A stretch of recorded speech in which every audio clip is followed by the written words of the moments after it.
Good afternoon, everyone. I'm delighted to welcome you to Sonoma, a place where history, natural beauty, and winemaking come together in the most unforgettable way. As we explore this region today, you'll discover that Sonoma is far more than just a collection of vineyards. It's a living story, one that's been unfolding for centuries. Long before wine flowed from barrels or tasting rooms dotted the hills, this land was home to the Coast Miwok and Southern Pomo peoples. These indigenous communities lived in harmony with nature for thousands of years, drawing from the region's rivers, forests, and fertile valleys.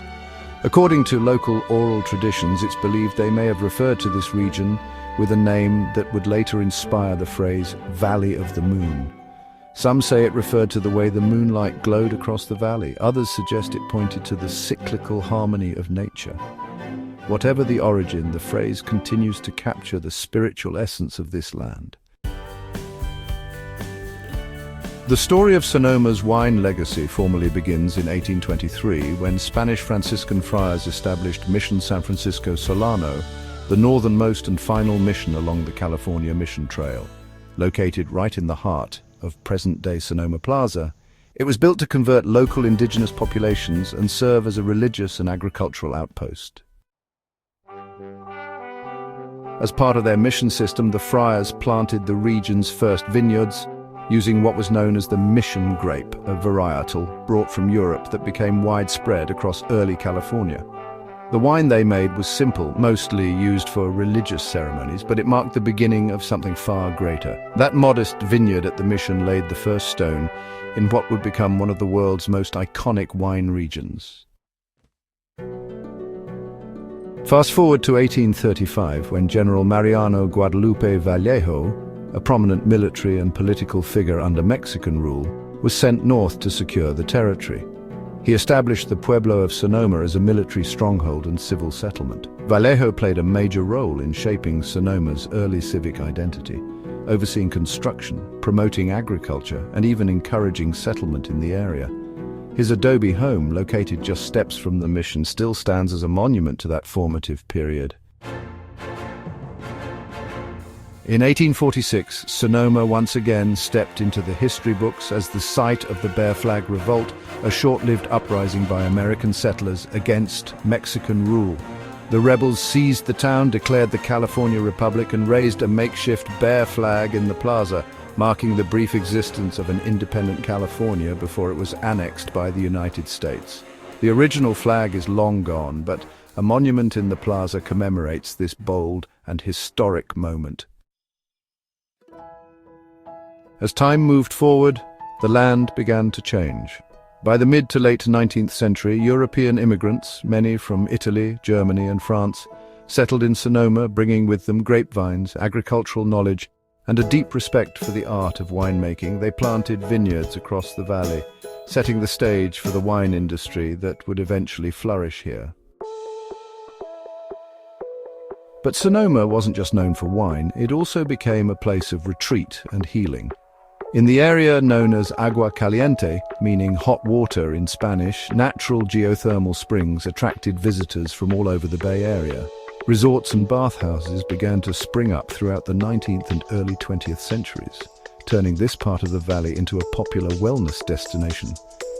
People came for the water, the quiet beauty, and eventually the wine. One of the region's most famous residents during this time was author Jack London, who in the early 1900s fell in love with Sonoma and built his home and ranch in Glen Ellen. He was captivated by the valley's natural mystique and wrote extensively about it. London helped popularize the name Valley of the Moon, even titling one of his novels after it. His presence brought a literary glow to the area, and his legacy remains strong today. His home and ranch are preserved at Jack London State Historic Park, a tribute to his love for the land. Then came Prohibition in the 1920s, which devastated California's wine industry, including Sonoma. Wineries were forced to close or go underground, and many of the region's once thriving vineyards were neglected or ripped out. It wasn't until decades later, particularly in the 1960s and 70s, that Sonoma experienced a true revival. Visionary winemakers returned, replanting vineyards, experimenting with varietals, and rebuilding the area's reputation for quality and authenticity. Today, Sonoma County is home to over 425 wineries, ranging from small, family-run estates to internationally recognized labels. The diversity of the region is unmatched. You can find elegant Pinot Noir and Chardonnay near the coast, bold Zinfandels in Dry Creek Valley, and age-worthy Cabernet Sauvignon in the warmer regions like Alexander Valley and Sonoma Valley itself. What sets Sonoma apart, though, isn't just the wine, it's the connection to the land and its history.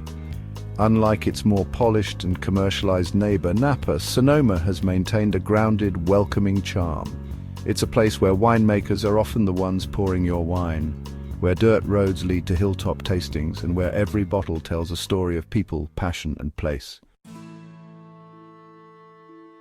So as we travel through this region together, I invite you to look beyond the vineyards, though they are beautiful, and take in the deeper roots of this valley.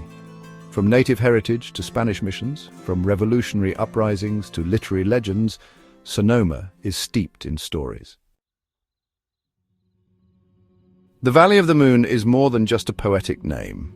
It's a symbol of the region's timeless rhythm, its quiet magic, and its enduring relationship with the earth, the sky, and the people who have called it home. Thank you for watching. Discover more at www.winenationtours.com. For an exclusive experience, consider private tours from Wine Nation Tours. Each tour is carefully planned based on your preferences, whether it's your first visit to Sonoma or Napa, or if you are an experienced wine enthusiast. And remember, no credit card is required to pre-book your next wine country adventure with Wine Nation.